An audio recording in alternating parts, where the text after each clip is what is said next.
आज आपण आळूची वडी बघणार आहोत। ती पण आपण नेहमी रोल करतो ना, तर यावेळी स्टीम करून वडी बनवली वेगळ्या पद्धतीने। तर बघूया। 1 कप इथे बेसन घेतलेलं आहे, त्यात 1 चमचा तीळ, 1 चमचा ओवा घेतलाय, 1 चमचा धने पावडर, 1 चमचा जिरं, 2 चमचे लाल तिखट, चुटकीभर इथे हळद घेतलेली आहे।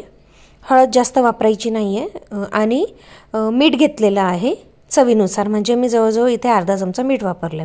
गूळ इथे 2 चमचे वापरले आणि चिंचेचं अर्क उतरतो त्या पाण्यामध्ये, तर चिंचेचं आंबट असं पाणी घेतलेलं आहे 1 चमचा आणि आपल्याला हे मिक्स करून घ्यायचं आहे। गूळच्या ऐवजी साखर वापरली तरी चालेल आणि चिंचेच्या ऐवजी लिंबू वापरलात तरी चालेल, पण आंबट काहीतरी वापरा, त्याच्याने घशात खवखव होत नाही। इथे मी गार्लिक पेस्ट विसरली होती टाकायला, तर ती टाकले। तर जोपर्यंत आपलं ते बॅटर रेस्ट करतंय तोपर्यंत आपण आळूची पानं घेणार आहोत आणि प्रत्येक पानाचे जे मधले देठ असतात जे खूप कडक असतात ते रोल करायला अवघड होतात, तर ते आपण डिस्कार्ड करून देणार आहोत। आणि अशा पद्धतीने सगळे आळूचे पानं मी करून घेतलेले आहेत। आता एक चाळणी घेतली, स्टीम करायचे आहेत म्हणून एक चाळणी घेतली आहे, त्यावर ते आळूचं पान ठेवलं आहे आणि जे आपण मिश्रण बनवून घेतलं होतं बेसनचं, तर ते पसरवून घेतलेलं आहे।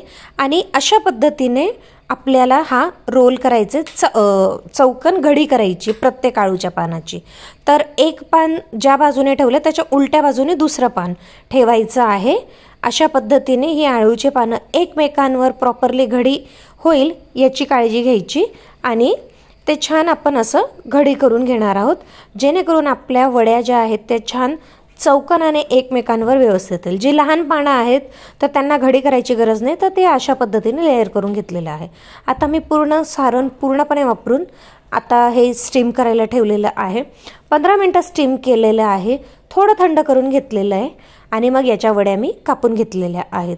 आता ह्या वड्या ज्या आहेत त्या तळून घ्यायच्या आहेत। शॅलो फ्राय करायच्या, शॅलो फ्राय केल्यात तरी चालतील आणि तळून घेतल्यात तरी चालतील।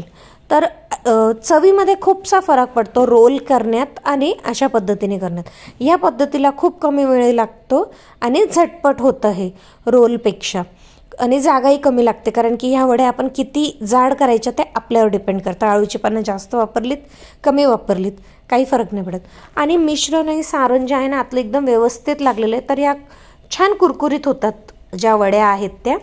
तर अशा पद्धतीने ते आपल्याला पूर्ण तळून घ्यायच्या आहेत आणि मग आपल्या वड्या रेडी आहेत। चॅनलला सबस्क्राईब केलं नसेल तर सबस्क्राईब करा, लाईक करा, शेअर करा आणि असेच छान छान व्हिडिओ तुम्हाला काय बघायचे आहेत, तर कुठल्या पद्धतीचं खास विशेष पदार्थ मी दाखवावं नक्की सांगा। बाय।